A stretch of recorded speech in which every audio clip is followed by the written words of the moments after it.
of Disney Princess Deathmatch. I am your host, Liz Stevens. And I am your co-host, Sarah Cade, and You're not my co-host. You're a host, too. Oh, okay. Well, I mean, there's two of us, so we co-host. Oh, okay. It's not like a... What do you call it? You got your news anchor? Is the other one just a... It's not co-anchor, is it? I don't know. Is it sub-anchor? That's not... Co-anchor, Hank. I don't know. I don't know. Speaking of anchors, we're talking about The Little Mermaid today. I see what you did there. Yeah. I'm pretty proud of it. So, let's just jump straight into this. This was actually really, really exciting. Let's dive in. I see what you did there. Oh, man. How many swimming and ocean puns are we going to have? There were a bunch in the movie, so I feel like we can be forgiven for indulging ourselves a little bit there. Uh-huh. Yep. This week, we are talking about The Little Mermaid, which came out in 1989. Which was in November 17th, 1989. So I was 2 months shy of 2 years old, and I blew everybody's minds on Twitter with that information. And it turns out You're such a baby. I am. I'm the babiest person on Twitter. I'm all right with it. That's how I've rolled for several years with all of our friends, and I feel like it's a good niche for me. I think I fit it pretty well. You keep us all young. I do, quite. So I was really nervous about jumping into this movie because I have loved this movie since it came out. This has been like my favorite Disney movie of all time, always. Even now as I'm older and I'm like, oh, well, I really like Tangled and I really like Frozen. Like, as soon as I started watching this film, I was like, nope, Little Mermaid's got my heart for all time and forever. That's sweet. Yeah, I felt like that watching Cinderella. Okay, well, see, now I finally understand. I get it. It spoke to me, and I just really loved it. So I've talked before about how we would sit down and we would start watching these movies, and I wouldn't remember anything from these films, right? I would catch bits and pieces or whatever. I remembered every single thing from this movie. I can probably quote 90% of this film to this day. And I haven't watched this movie in like 5 years. So, and before that, I hadn't watched it in like 10 years. It was pretty fresh for me, actually. And it's definitely one that we watched a lot growing up. Mm-hmm. And so it's very familiar. There's a lot of nostalgia. But it's been long enough that since I really sat down and watched it and watched every scene, with just kind of in and out. And it was pretty fresh for me, actually. There was a lot of things that felt really new, or at least felt like I was seeing them from a new perspective. Right. Well, that's really awesome. Yeah, I remember, this was just a staple in our house. This was going on. There was a Little Mermaid TV series on the Disney Channel for a while in the 90s that I would watch every day. Know that. Oh, yeah. Mm-hmm. Of course, I had all of the Little Mermaid memorabilia, all of it, every piece. I'm actually wearing a Little Mermaid shirt today, right now, this second.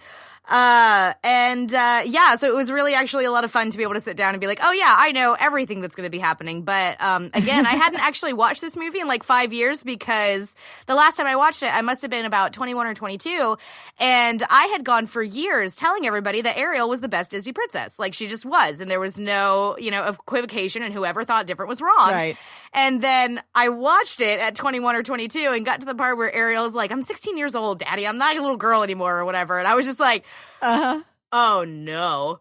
Oh no. And I was like, everything, the rug is being pulled out from under me. And this side of Ariel is being revealed to me that I was not necessarily aware of because I was such a little girl when I first watched it. But watching it again, I really was super, super nervous because I kept thinking she's going to have such an attitude. That's what I remembered. That's is being what I was so worried shocked. about too. I was like, she's going to be really sassy and bratty, and I'm not going to like her. I was worried about that. I was too. And what did you end up thinking about that? I think largely those fears were unfounded. I think that Disney did a really good job of portraying a very young, very headstrong girl. But she didn't come off as bratty, or she certainly was never selfish. Like, she was self-absorbed because she was thinking, she was in her own head. She was introverted, really. Yeah. So she had this whole, created imaginary, I say imaginary, but this idyllic world that she had created where she lived and spent her time in her imagination. Right. And so that made her, it made her not fit in. It made her a misfit. And it certainly did make, I mean, she was very impetuous and she was very autonomous, but I don't think that she was as bratty as I thought she was going to be. For the most part, she was... Go ahead. Yeah, I felt the exact same way. I mean, there were some times where she was just a little bit sassy, but looking at it now, you know, and Ariel now is 11 years younger than I am. No, 12 years younger than I am. And being able to look at it now, and I'm just like, okay, you're just 16, and you're just being a little. Yeah. I mean, you're just being 16. Yeah, and it's not 16. Yeah, it's not like over the top and super. I didn't want to hit her this time around, which was great. I was worried that I was going to want to like strangle her and be like, "What is wrong with you? Just stop." But no, I mean, I completely agree with you. It was just like, yeah, she, you know, is just the youngest of these 7 sisters or whatever, and she's just completely idealized the human world and is obsessed with all of these human things and has her entire grotto and all of that. But yes, I was so relieved that she did not turn out to be nearly as bratty that I feared she was going to be. So that was great. Thought, was Ariel like a nerd fangirl? Yeah, for humans? I think so. She has like all her nerd gear. And it's all human stuff. Dingle hoppers and snarfblats. Right. She's totally a nerd girl. I like that. That Ariel's grotto is the reason why I collect so many knickknacks now in my life. Like, I think that was just ingrained into me and burned into my brain. I do that now. I just have so many things all over the place, and my entire little house is like a grotto. Well, let's just go ahead and get started. Sure. We've already started, but I mean with the film. So right. As open it up. opens. Yeah. So we open up, and it's mysterious fathoms below, and we see Prince Eric's ship, and he's on there with all the sailors, and they're singing about King Triton and all the mermaids and all that stuff. Which is really cool. Even as a kid, I really liked that song, the Fathoms Below song, and I've always thought that like big ships were awesome. I have always wanted to do one of the like tall ships cruises or something, because I just think they're amazing. Yeah, they're really, really cool. I totally agree. And so then they're all having their rapport there on the ship, and then the little orange fish manages to jump out of the net and smack Grimsby in the face and then gets back into the water. And I remember as a kid being so relieved every time the fish got out. Like, I was always afraid that he wasn't going to make it this time around. So whenever he was just like, whew, I was like, oh, thank goodness he made it out.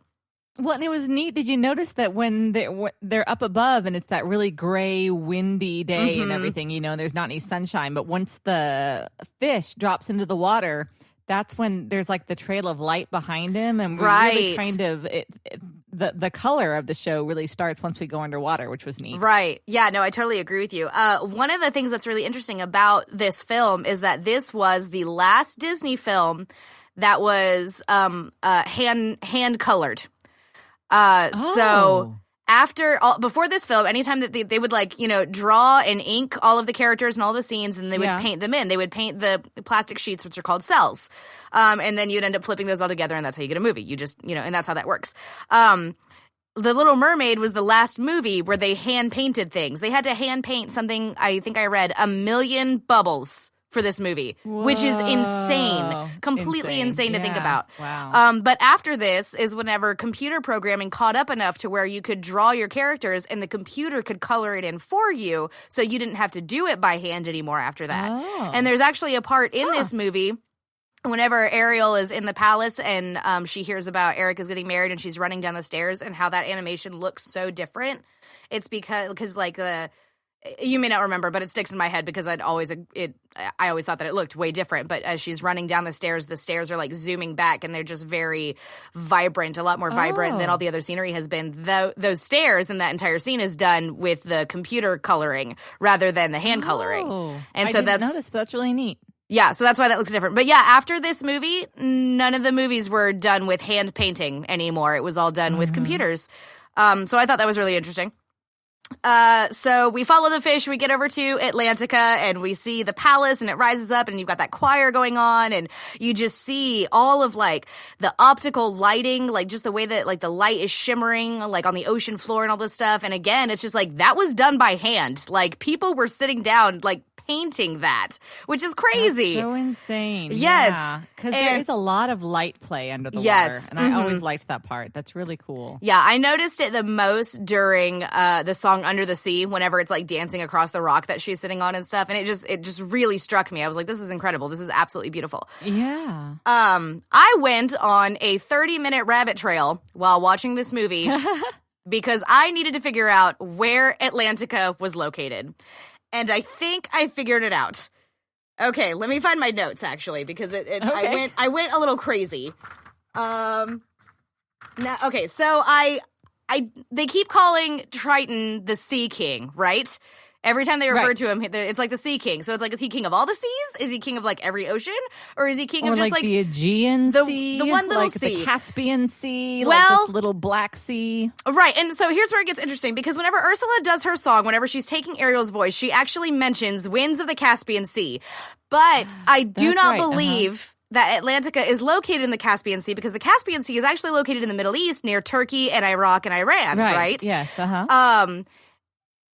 Hans Christian Andersen, who wrote this fairy tale, was Danish, which means he was from Denmark, which means he was in the Scandinavian area. So I had to look up where that was specifically. And the two seas that are on either side of Denmark, you've got the Baltic Sea and the North Sea. And those are the two seas right there. And then I looked up the name Eric, because Prince Eric's palace is right there by the sea. Eric is definitely a Nordic name. That's like a Viking name. Yes, it very much is. It comes from the Old Norse Scandinavian name. So they are either located in the North Sea or the Baltic Sea on one side or the other of Denmark. So I found that out, and I felt really, I had to know. And then I was so thrown off whenever Ursula said Caspian Sea, because I was like, wait a minute, I don't think that's even, they're like not even close to each other at all. Well, the town definitely, and the palace and everything looked very Eastern European. So that's cool. Yeah. I like it. Yeah, so that was pretty neat. So then we get to the concert that is being thrown. Sebastian is conducting this concert with all of Triton's daughters. Now, I have to say that when I was a kid, I always pictured this concert to me seemed like incredibly fancy and beautiful, like the opera of the sea, you know, like at the Met or something. Yeah. And then I realized that they totally introduced Sebastian with the kazoo, and the song the girls are singing is incredibly lame. And they're just like, Sebastian wrote a song for her. Her voice is like a bell. And I'm like, this is terrible. Who wrote this? I love. It's like community theater for mermaids. I love that Sebastian his fanfare is a kazoo. It makes me so happy. Apparently, it was just Alan Menken, the guy who did Triton comes out. Right, and Triton is a beast, right? He is a monster. Yes, like he's half fish, half I don't know, like WWE NFL dude, like just gigantor. So huge, right? Yeah, just enormous. Yeah, ridiculous. And all the flowing white hair. Yeah, very godlike. Yes, very Neptune-like. I guess is what they were going for, right? Yes, I think so. Triton, actually, in Greek mythology, I believe, is one of the sons of Poseidon. So they didn't just go straight with the Poseidon reference, but Triton is a son of Poseidon. Oh, and that's why you'll see the Disney fan theory that Ariel and Hercules are cousins. Actually. Oh, yeah. Interesting. Okay, Disney fan theory, sure. Yeah, why not? I don't really go with it, but anywho. Did you notice that all of Ariel's sisters had their hair up and that she was the only one who had her hair down? I didn't notice, but now that you say it, it's obvious. It seems like it'd be really inconvenient to have your hair down as a mermaid, but that's okay. So. I feel like there would be a lot of things that would be inconvenient to have as a mermaid. Do you know why they gave Ariel red hair and not blonde hair? No. Because the 1984 movie Splash, starring blonde Daryl Hannah as a mermaid, had come out 4 or 5 years before, and they wanted to completely distinguish the two. And that is why Ariel is a redhead. How funny. She is a super redhead, too. Yes, very much beautifully redhead. drawn. Oh, yeah. I mean, it's really great animation. Her hair in particular is just awesome. Apparently, her body type and her face are a little bit based on Alyssa Milano. And her hair floating around in space or in the water is based on astronaut Sally. Ride, Sally, ride. That one? No, like the actual astronaut whose name was Sally. Yeah, her name was Sally Ride. Oh, was it Sally? Are you sure? I'm going to check my phone now, but yeah. Yeah, I'm pulling it up too. Yeah, Sally Ride. Yeah, that sounds great. Yeah.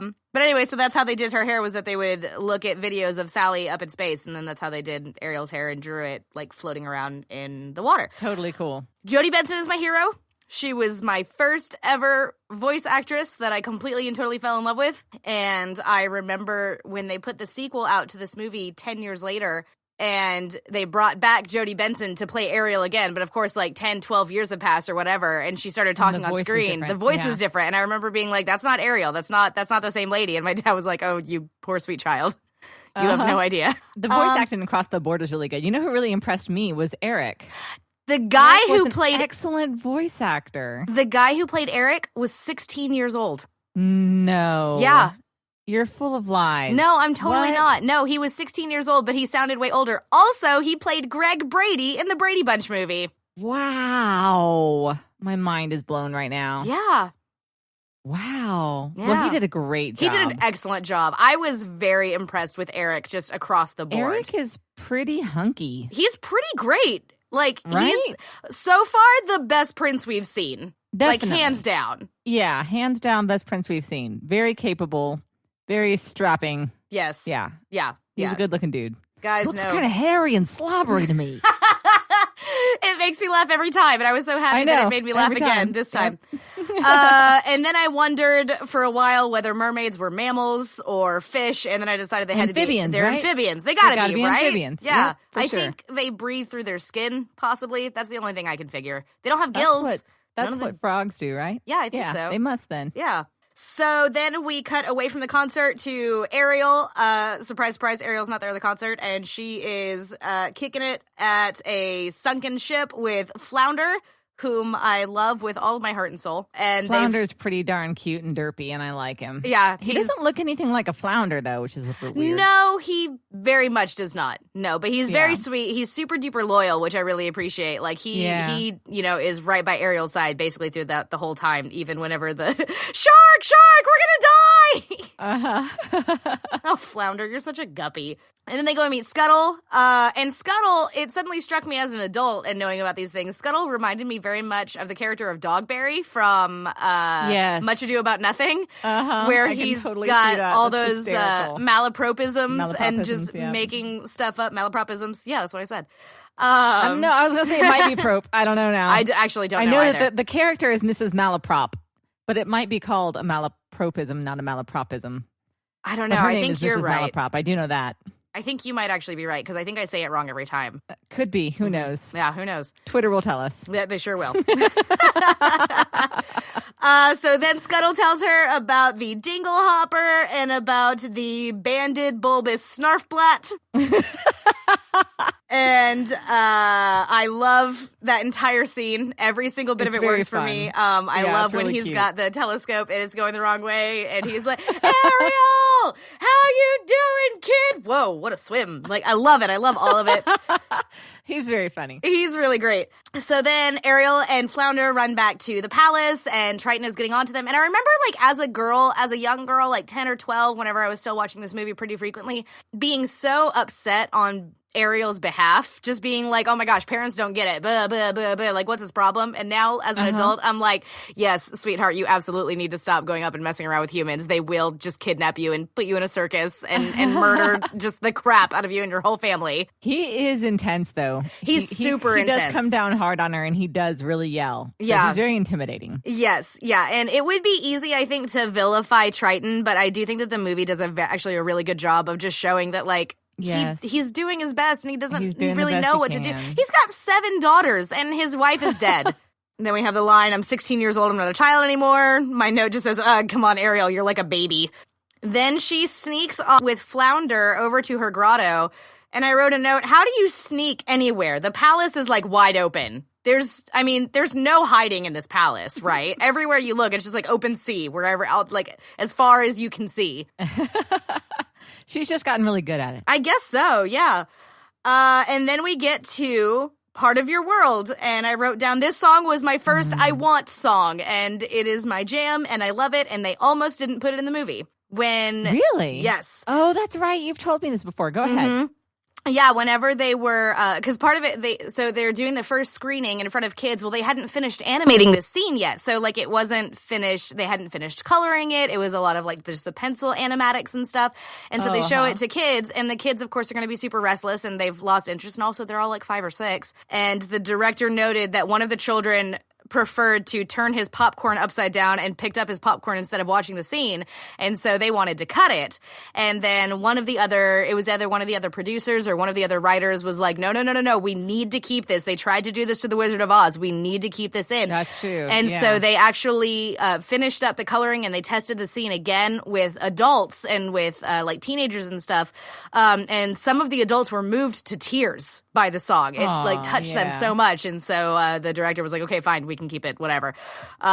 Which was the right call. It's a great, it's really beautiful. Yes. I remember as a little girl being so frustrated every time that it would cut back to Sebastian and away from Ariel singing, because it's like, I just want to be in this moment. Quit pulling away. Today, I can see that. That's cute. Yeah.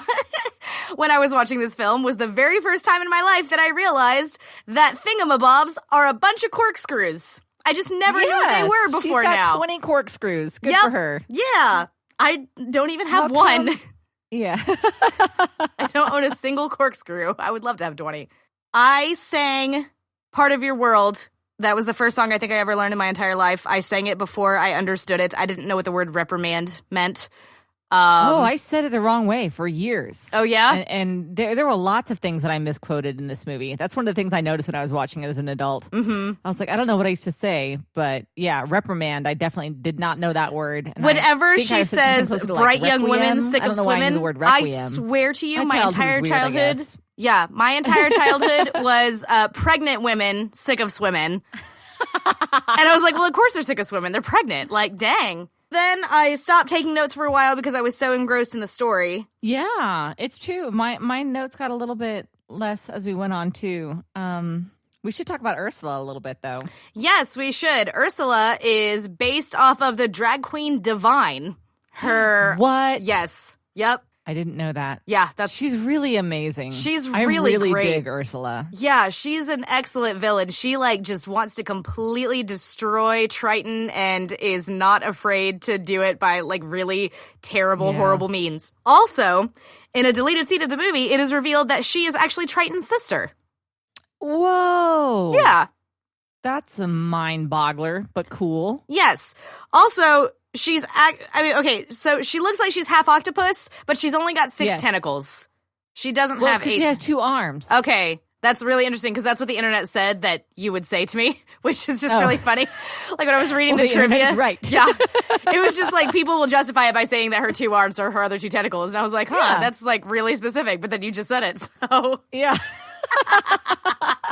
She has 8 limbs. I mean, what do you want? I don't know. Biological correctness, I guess. Just the whole design of her is very, very interesting. I love how she looks like she's wearing this vampy black dress, but it's like her body. It's just super cool. Completely I did notice agree. that she, in particular, and really this movie in general, are kind of sexual, actually.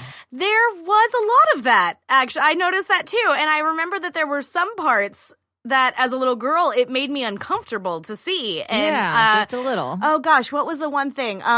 Body language, always. I never liked that. A little weird. Yeah, it was all. I was it like just gave me the heebie-jeebies when I was really little. Yeah. And there was something else that I always hated too. Oh, I can't remember. Somebody says something in like a sultry voice. When she first gets her legs, and I just wanted her to put clothes on. Yeah. That didn't really bother me for a long time. I don't know. Yeah, she was naked. We weren't for a while. naked house growing up, though. So. We were. So that might be it. Yep. Yeah. So before she goes and visits Ursula, she actually goes up to the ship and sees Eric for the first time. Right. And the singing is happening and the fireworks are going off and all of this, and it's really beautiful, and the music is just like building and building. Fireworks would make me want to go up to the shore too. Fireworks are pretty cool. Yeah, fireworks are pretty great. Ariel has got like the greatest upper body strength of any fictional character in the universe. This girl is like just hauling herself up the sides of boats constantly just with her arms. She's crazy. She's insane. But she gets up there. We get the hairy and slobbery joke about Max the dog. And then something that I had never caught before, which made me laugh a whole lot. Eric tells Grimsby that he's not going to marry the princess of Glowerhaven. And it just made me laugh a lot because it's like Glower is like, that's like an angry face that you make. And then like Glowerhaven, that's like the safe place for all the angry people. And of course, Eric's not going to marry an angry princess. And it tickled me. I liked him a lot. I like Eric. What endears Eric to me so much in that scene is when Grimsby presents him with that giant statue of himself. And he's just like, you shouldn't have. It's really something. It's really something. Yeah. Grimsby, you shouldn't have. I know. Right. I liked pretty Grimsby humble too. for such a handsome prince. Yeah. I don't know where his parents are at either, but they might be Prince Philip and Princess Aurora. Oh, might they? Well, did you see the picture that I put up on Twitter of there was something? I did, but I didn't necessarily think that would be his parents. Oh, that's automatically what I assumed. Oh. Yeah. Well, in those big palaces, I mean, there were generations and generations of people, so but that's it definitely could have been. They might have been his grandparents. Who even knows? Who knows? Yeah. Cool idea, though. I like it. And there's actually in-film evidence for that, which is always what I appreciate with my Disney fan theories, is in-film evidence of things. It made me laugh whenever Ariel was, like, clinging onto the rigging of the boat whenever the storm was happening or whatever, and then she lets go, and it's like, oh, yeah, duh, I'm a mermaid. I'll be safer in the water. I don't remember that part, but yeah, that's silly. I mean, she didn't say that, but, like, it struck me. Okay, so anyway, so then Under the Sea, which is the song that got an award for this film, they got an Academy Award for Best Song for Under the Sea. I didn't know that. Yeah, dude. And it was really fun. It was really pretty. I liked all of the fish. Like I had mentioned earlier, I loved just seeing like the lighting that was playing off the rocks and everything there. Yeah, just my note. It's so colorful. Yeah, my note just says that. All these effects were hand-drawn in all capital letters. Like I just couldn't even handle anything. Oh, the scene right before Under the Sea is where I learned the he loves me not thing about flowers. Me too. Yep. An entire generation of us. Oh, I know. And I remember being like, well, I'm too young to say love, so I'll just do he likes me not. That's darling. Yeah. I was a very serious kid. I was not. I was absolutely like, well, he loves me not. He loves me not. Actually, I don't remember having a whole lot of crushes on a lot of people when I was young. I think that I had one major crush when I was 9, and it ended in disaster, and so then I didn't have any crushes anymore until I was like 17. Dang, that's like 8 whole years of being like, nope, I'm out. I'm out of the game. Sebastian is super duper square. Like, he immediately folds and tells the king everything. I thought it was really cute whenever Ariel... Well, but he thought he was found out. That's not fair. But I mean, he thought that he was just telling the king what the king already knew. But don't you think that Sebastian would have known that the king would have been way more pissed off if, like, he knew that Ariel had been, like, spending time with this human? It's possible. Yeah. It's possible. But I loved... He wasn't thinking straight. Right, exactly. He was panicking. I get it. You're a crab. You're very small. But I loved whenever Triton visited, like, the girls' boudoir or whatever, and Ariel's doing all the singing and humming, and he's all like, what's wrong with her? And the girls are like, oh, daddy, isn't it obvious? Ariel's in love. Mm-hmm. And he's like, what?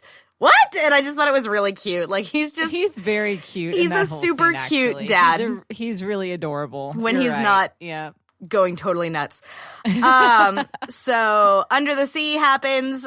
Sebastian tells about that, or Ariel sneaks off with Flounder, and I will never understand how in all the 7 seas Flounder managed to get that statue into that grotto. Right? I don't know. There's no explanation. Zero. He doesn't say anything. Nope. Just look what I brought for you. Yeah. And I mean, he would need like a team of like dolphins or whales? something. Dolphins? Yeah. I have no idea. Never explained, which is fine. Maybe there's just a story out there of how Flounder made that happen, and we just never get to know what that is. It could be. Crazy. Anyway, he's a good friend. He is. He's a very good friend. But then we come to the scene that terrified me for my entire childhood. And that is whenever Triton gets into the grotto and is yelling at Ariel, and she's like, Daddy, I love him. And I'm like, sweetie, it's been like 12 hours. Like, not even that. Dang, come on. Right. And you literally you didn't even speak to him. Seriously. You know? I mean, you sang at him when he was unconscious. Right, but you did not. You know his name. He doesn't know your name. He doesn't know that you're a mermaid. But anyway, so Triton just destroys the grotto, and that scene always destroys my heart. However... Yeah, it's pretty tough. Yeah, the one thing is that as Triton is leaving, he looks like he feels so bad immediately after. He knows that he totally flew off the handle and he completely handled it wrong, and I feel bad for him, but also he's just trying to keep his daughter safe. Like, I totally get it. He doesn't... It's true. You know, he doesn't want his youngest daughter to end up on some fish eater's hook, you know? Right. So... Yep. So then Flotsam and Jetsam show up, and their voices are so creepy. They are super cool. They're really neat. And I always liked them when I was a kid, even though, I mean, like, obviously they're the bad guys. Right. But they were just neat. Mm-hmm. So Ariel initially is like, oh, I can't go talk to the sea witch. Get out of here. What are you even talking about? But then decides, with a little bit of coercion from the creepy eels, to go ahead and go visit Ursula. Ursula is hoping that Ariel will be Triton's undoing, which is like super extreme, I feel like. So she just definitely has a bone to pick with Triton and just super duper hates that guy. We get to the part where Ursula is explaining the contract and all of this. Ursula sings her song, which I love. I love Poor Unfortunate Souls. It is a great number. It is a great song. And she just sells it to the cheap seats, man. Oh, yeah. She is awesome. Whoever it is that does the voice of her. And is that somebody that we know from anything else? I do not think so. I think that she was a relatively unknown actress, but they actually had a completely different actress set up for Ursula, but then there were some, like scheduling conflicts or something, so she dropped out, and then we got, our voice of Ariel today. I mean, Ursula, I'm sorry, our Ursula voice today.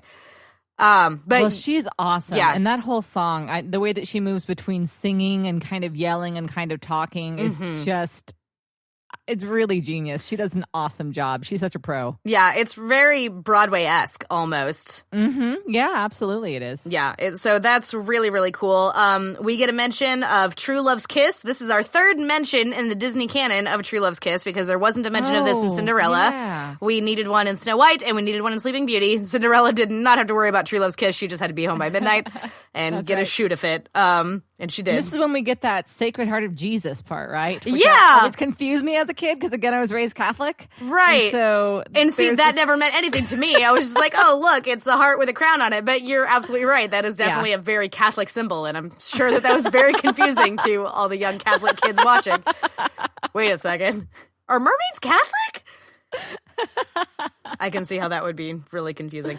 This is where Ursula says the thing about the Caspian Sea, and that's when I went again crazy trying to figure out where is Atlantica, where are they located, and then Ariel does that little lilting thing. I don't even know what to call it, an aria. The thing or that something. every kid does forever. Yes. Yeah, which I still love to this day. Totally wonderful. And the sound design in that is so neat because it's obviously her singing, and as soon as you see the glow in her throat, something about the direction of where the voice is coming from changes. Yeah. And it doesn't sound like it's her anymore.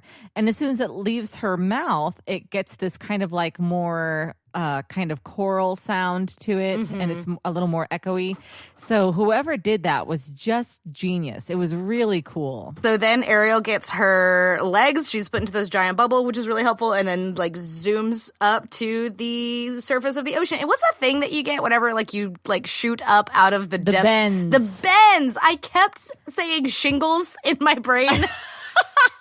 And I was like, that's definitely not it. Nope, that's like... At least scurvy is something that, I people couldn't on boats remember. But just not even close. That's super cute. Not anywhere near that. So yeah. Oh, no. And then we see Eric and Max on the shore, and he's playing his little flute or whatever, and then he goes and he finds Ariel, and Eric is canonically just terrible at charades. Just can't... I mean, that hand motion she makes clearly means ocean. You're right there. The ocean is right next to you.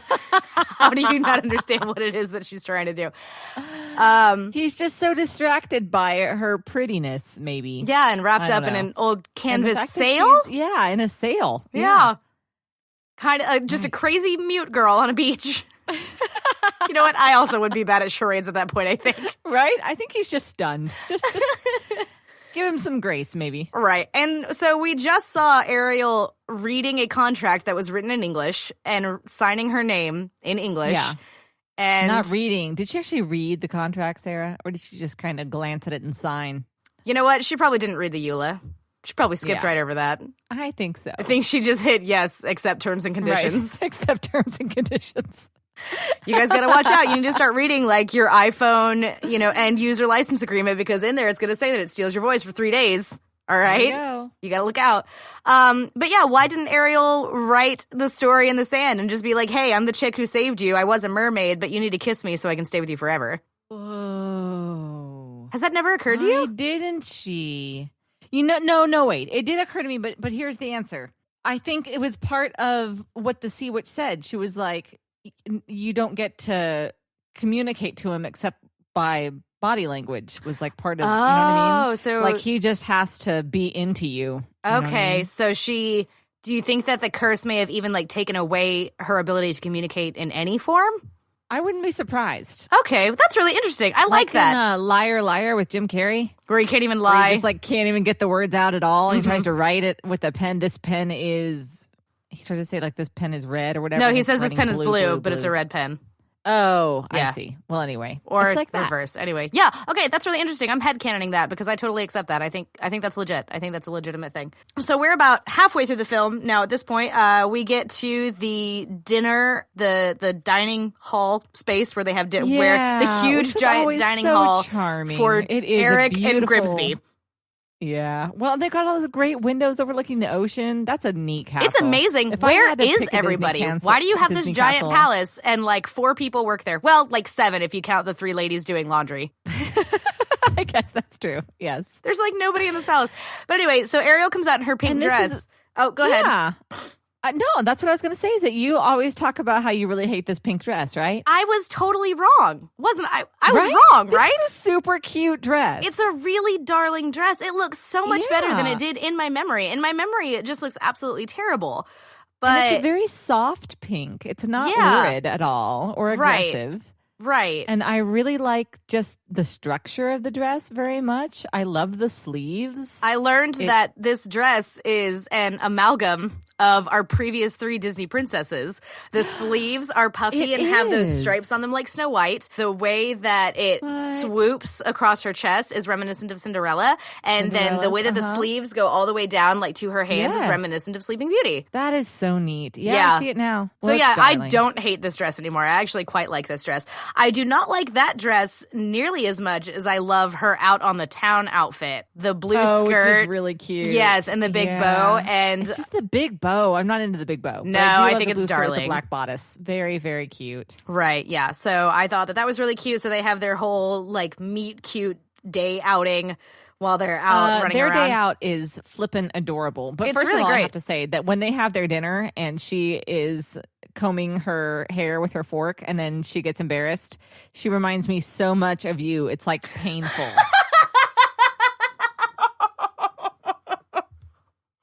This movie may have completely like just developed me as a human being. I think that it's pretty likely. Yeah. Mm-hmm. Yeah, no, I'm totally willing to buy that. I fully believe that this movie is the reason why I dyed my hair red when I was 12 and old enough to finally dye my hair. I can't think of anything else. There was no other reason. And I do love their little trip into town. I think that's probably my favorite part of the movie, is that little montage. And it always was when I was a kid, too. Mm-hmm. I just thought that Ariel was adorable. She was so curious about everything, taking the puppet off the guy's hand because she'd never seen anything like it before. Right. And it was such a silly and childish thing to do, but she was just fascinated. And I love when and I like when they're dancing, and she's pretty good at dancing for just getting legs. Yeah, she was able to walk like instantaneously, which is crazy. I guess that just comes with being a princess. I guess so. I don't know. It took me a year to learn how to walk, So my name means princess. But anyway. But I really love when she starts driving. Oh my gosh, and then like leaps over the ravine. Oh my gosh. And Eric is like horrified. He's like totally panicking. Yeah. And then he decides, nope, this is cool, and kicks his feet up, and it's just so cute. It's really, really great. And then we get to, they are in the rowboat and they're heading into the lagoon, and we get to Kiss the Girl, which is just so excellent. Yeah, that's my favorite song in the movie. It's not my favorite because Part of Your World is obviously my favorite, but it is definitely my second favorite. And I just think that it's such a beautifully illustrated and beautifully painted. I love the color scheme that's going on. I love all of it, like the fireflies and with the singing and everything. The vocal romantic stimulation given by Scuttle. The color scheme is gorgeous. Yes, absolutely. Yeah, my notes just say kiss the girl and it's surrounded by little hearts. I was so excited. Yeah. Well, it was also very special for me tonight because I could hear right behind me my husband singing along. And Joshua never sings. Oh, but that's he so was singing sweet. to Kiss the Girl. Oh, I meant to mention this earlier when we first talked about Sebastian a little bit, but I totally forgot. And I think I mentioned this one time over on Odd Man Out at one point. But when I was a little girl, had a Little Mermaid comic book that my dad would read to me, and we would read together. And it was one of the ways that I learned how to read. And my dad does the best Sebastian voice. He sounds just like Sebastian. It turns out that my dad is like super great at voices, but he won't do them anymore because he gets embarrassed, which is really cute. And so then Ariel and Eric almost kiss, and I gotta tell you, nobody takes that long to kiss, right? That was insane. They're just, this is what's so interesting because like Snow and Sleeping Beauty both had these, well, and even Cinderella, like they had these princes that were automatically like, yes, you girl, you are my girl. Right, yeah, and Snow White and Sleeping Beauty didn't even get an option in that necessarily. Like they did not get to reciprocate that kiss. They just were kissed. It's true.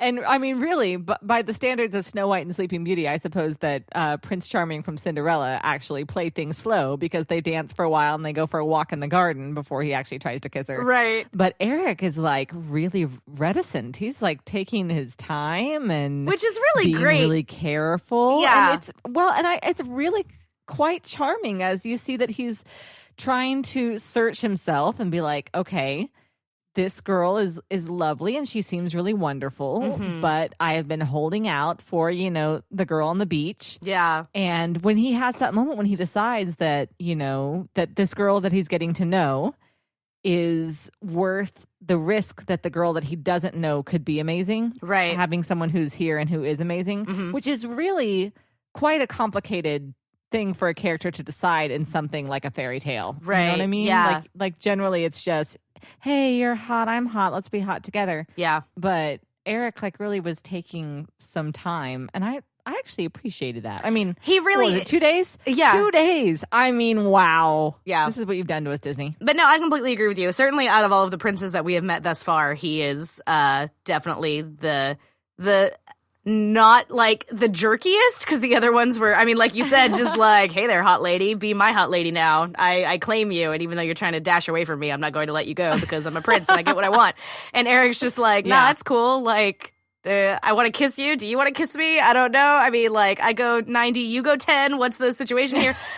And then Flotsam and Jetsam, of course, knock him out of the boat because a good villain is always going to cheat and make sure that, you get, that's how you be a good villain, is that you set up your rules and then you break them. Yeah. And does she ever? That always bothered me a lot as a kid. Oh, that Ursula doesn't abide by her own rules. Because it's not fair. Yeah. It isn't fair. She totally cheats. Mm-hmm. And then that's when Ursula decides that she needs to stop because, that's when Ursula calls Ariel a little tramp, which I remember just shocking me and appalling me so much. I was like, you can't say that in a kid's movie. Yeah. Okay, so then Ursula transforms herself. She shows up on the beach. She's using Ariel's voice to sing, and then she's the worst. She's the worst, like the absolute worst, right? She's just terrible. Like, way to super duper cheat. And she seduces Eric, and then triple cheats by not she really does seduce him. Yeah, because she's using magic. Using magic. Yeah, completely unfair. Oh, no, I completely agree with you. Uses magic, seduces Eric, and then we get to the next morning whenever Scuttle comes into Ariel's bedroom and is like, good job, you guys. It's Eric's wedding day, blah, blah, blah. Which is so heartbreaking. Ariel is so excited. Like, she's so stoked. Delighted. And runs down the stairs and then sees this chick. How embarrassing. And Eric is like, no, we're getting married today. The ship leaves at sunset, blah, blah, blah. And it's really hard. And then you see poor Ariel just kind of like slump up against the wall and she starts crying. And it's like, oh, man, it's a rough day for our Little Mermaid. Yeah. Yes. Yeah. Yes, it is. Poor girl. Yeah, poor girl. And so that was at the beginning of the day. So I can only assume that she spends all day just having to mope about that, because then we cut to sunset. All day sulking, basically. Yeah, that's a bad day. And we get to the wedding barge is pushing off and everybody's on there and all these people are partying and waving and there's Ariel just standing on the dock. Nobody remembered. She wasn't even invited. The little So redheaded sad. mute girl. Yeah.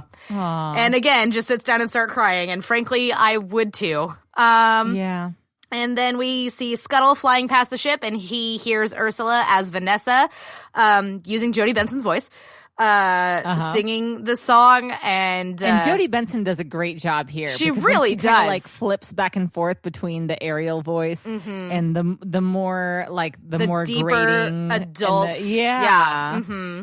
It's really cool. And because I mean obviously it's the same woman, but it's showing how her range, how the two different basically. personalities.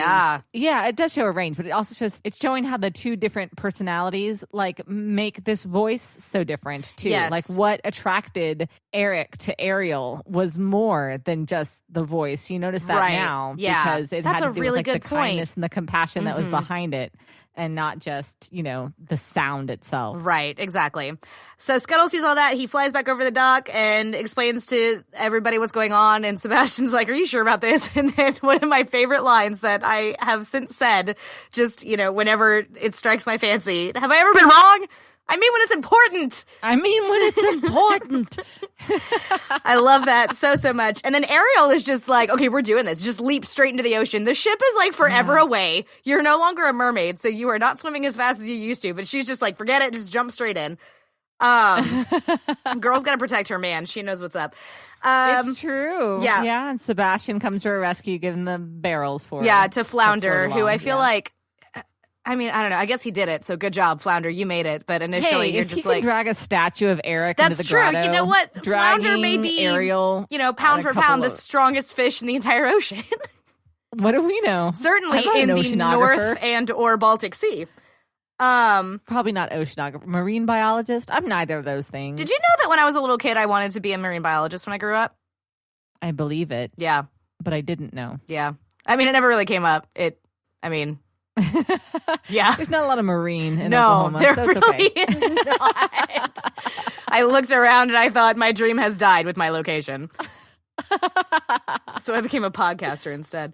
And then we get back onto the wedding barge and we see Scuttle is going to start like kind of distracting everybody. But first we see Ursula walking past Max, who's growling at her, and she just straight up kicks this dog in the face. She's such a villain. She is the worst. Who kicks a dog in the face? Only The bad same kind people. of people who have gardens full of worm-like people they transformed yeah. after We they didn't even used talk them about by that. offering them their heart's most secret desire and then turning on them and using it against them. Yeah. Yeah. She's terrible. She's a bad person. She's a bad squid lady. Ariel once again proves that she has got the strongest upper body out of any Disney princess ever because she just shimmies up that oar on the side of the boat or whatever. So then all the animals show up and the wedding scene is just complete chaos and we're destroying everything and Scuttle manages to get the necklace and it breaks and then Ariel gets her voice back and then she turns into a mermaid. I thought everything was going to be fine, but no, the Yeah. sunset, and we had some problems. Ursula grabs her, drags her down into the ocean. King Triton shows up and is like the best dad ever. Like, absolutely making up for all that stuff before. Totally gives himself up to save his daughter. He is the man. Eric holds his breath for a shocking amount of time. Well, And he grew up near the ocean. He should be good at that by now. yeah, maybe he is just a really excellent swimmer. What do I know? Yeah. He's super cool. I know that. He is really. I always loved it when he got in the boat and said, "I lost her once, Grim.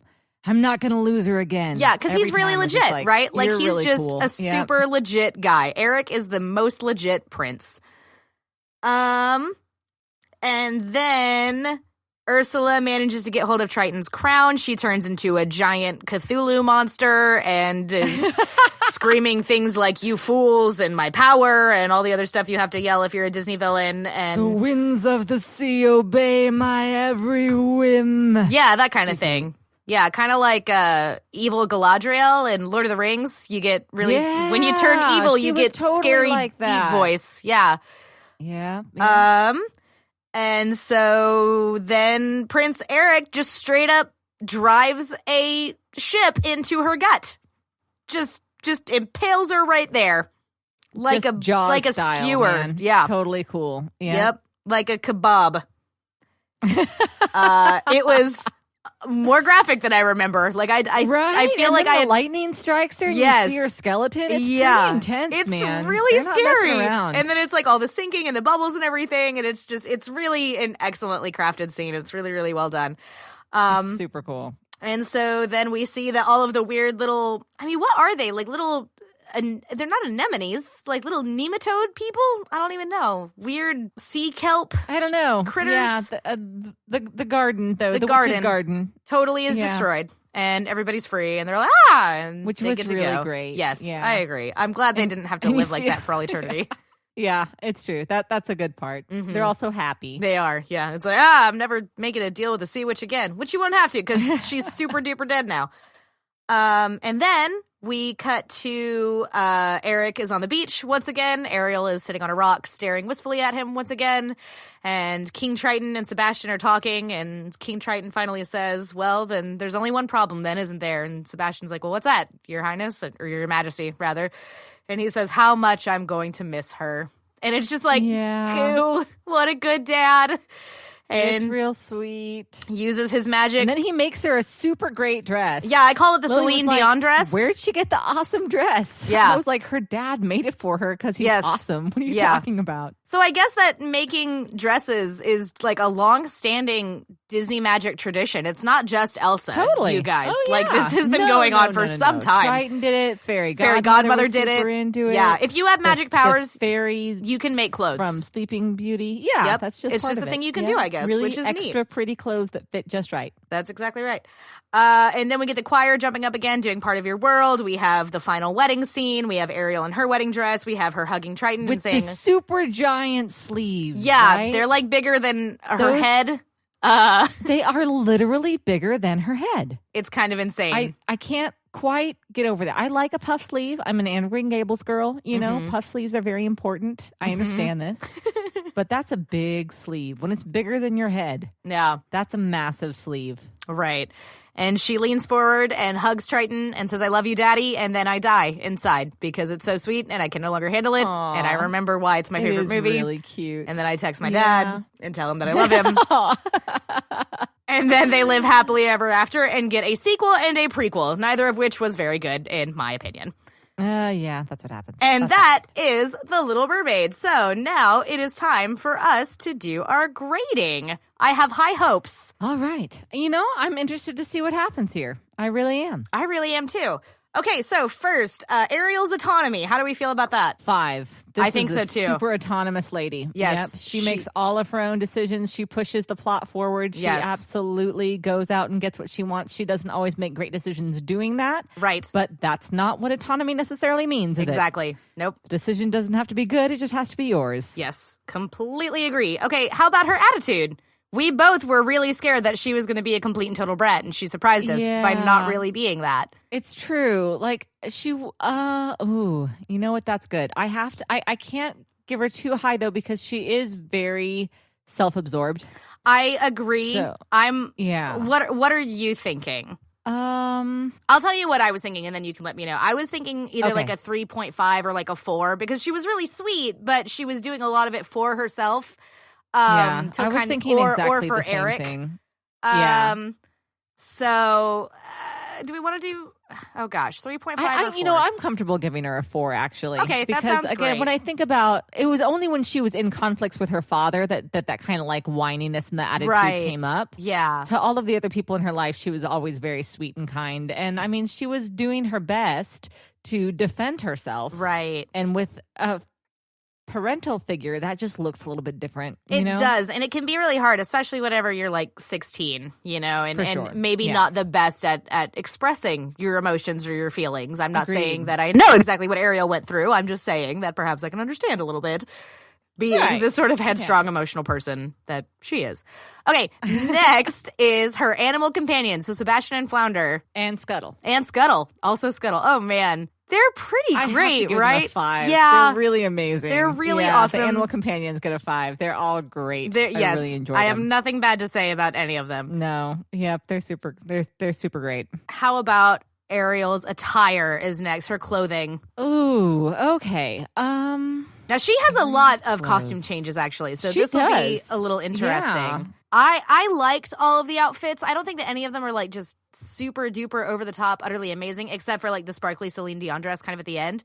Right. So, it's neat. Yeah. but, and I do really like her out on the town outfit whenever she and Eric are palling around in the town and things like that. So, I don't know, maybe a 4, because even though the pink dress was better than I remembered it being, it's still not my favorite. Yeah, I'm comfortable with the 4. Okay, great. Next, her songs, her arias. Oh. I love Part of Your World. I know with every that you fiber of my do. being. Granted, that's the only song she has in the entire movie. It's true. So it's just the one. She doesn't really participate in any of the other songs. It is a great song. It's not the song from the film that won the award, though. Well, and this is the thing about that song. That song without the bridge is boring. Oh, yeah? The bridge is what makes it great. And the bridge is great. I'm comfortable with a 4.5. Oh, really? I would have even been okay with like a 3 or something. So a 4? Really? Yeah, it's such an iconic Disney song. No, That's I like the completely one, agree, but Part I of mean, Your World. yeah, the part of it is that it's just, she does just have the one song. I see what you're saying about, like, if it didn't have that bridge, it would be boring. But then, I mean, she also, like, loses her voice for half the film, so... That is true, yeah. Well, okay, a 4 is okay then. Yeah. And then finally, how would Ariel fare during the zombie apocalypse? Now, here's the thing. If we could keep her a mermaid, she'd get a lot of points, but we can't because we go by whatever the princess is at the very end of the film. However... Well, and also in the fight with Ursula, she was useless. Well, she also was still half fish and was on dry ground at the bottom of a giant whirlpool. That's true. Yeah, so that wasn't necessarily her fault. But you know what? She could shimmy up ships. Yeah. But she couldn't scoot over into the water part? Well, she didn't have anything to shimmy up. She needs a shimmy sham. She needs a ship to shimmy. Okay, I mean, what about, okay, she's probably got like a mean right hook. She might be able to like punch a zombie's jaw off. How about like a 2?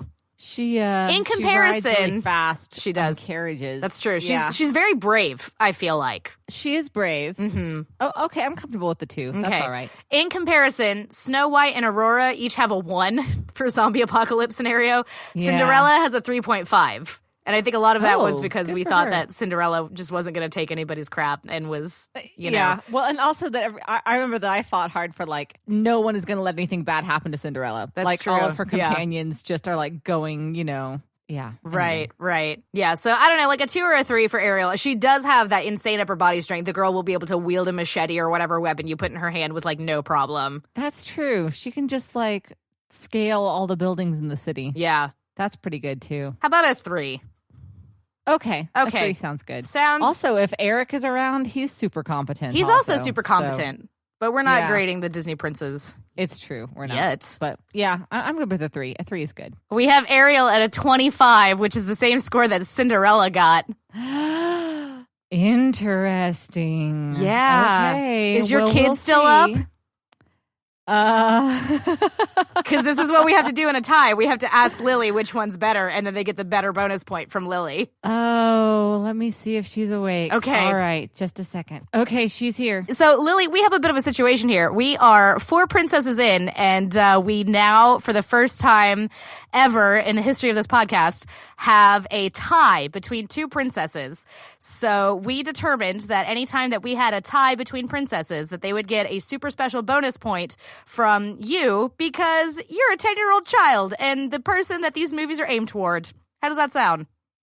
That sounds pretty cool. That sounds really great. Excellent. I thought that you would be on board. So the 2 princesses that we have tied right now are Cinderella or Ariel. So Lily, no pressure whatsoever, but who do you like better, Cinderella or Ariel? Oh, well, personally, I like Cinderella better. Really? Okay, so do you want to tell us why you like Cinderella better than you like Ariel?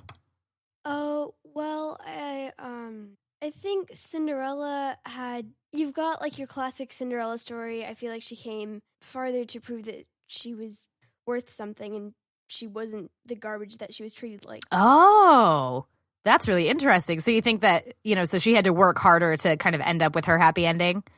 Yes. Okay, well, that's really cool. I think that's a good, that's a perfectly legitimate reason. Excellent. I'm sorry. No, I'm sorry. it's totally fine. Yeah, no, you are very aware of how much I love Ariel, but that's totally great. I'm totally cool with it. So we're going to go ahead and give Cinderella the Lily bonus point, which bumps her up to a score of 26 instead of 25. And the next time that we have an issue with some princesses tying, we will definitely call you in, okay? Okay. Awesome. I'm very happy that I have my own bonus point. I feel very special. You should feel very, very special. You will be certainly the determining factor in many of these to come. Ooh, fun. Awesome. Okay. Have a good night, kiddo. That was actually a really good answer. Yeah. Hey, your kid is pretty great. That was really good.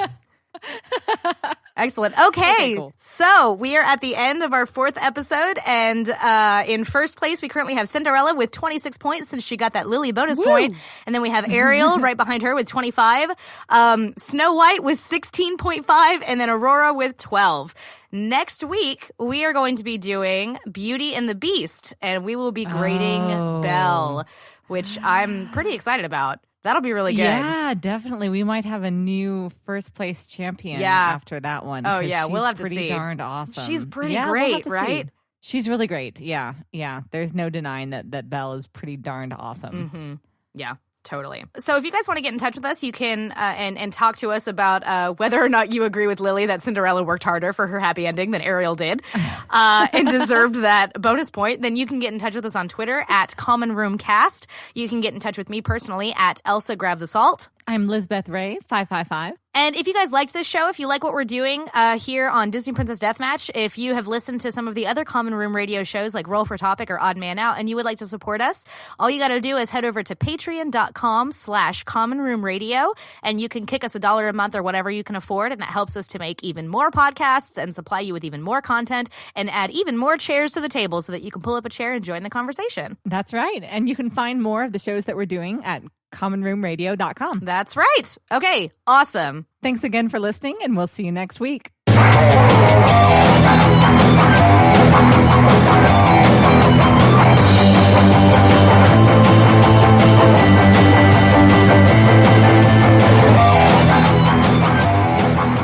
just looked this up like 2 days ago.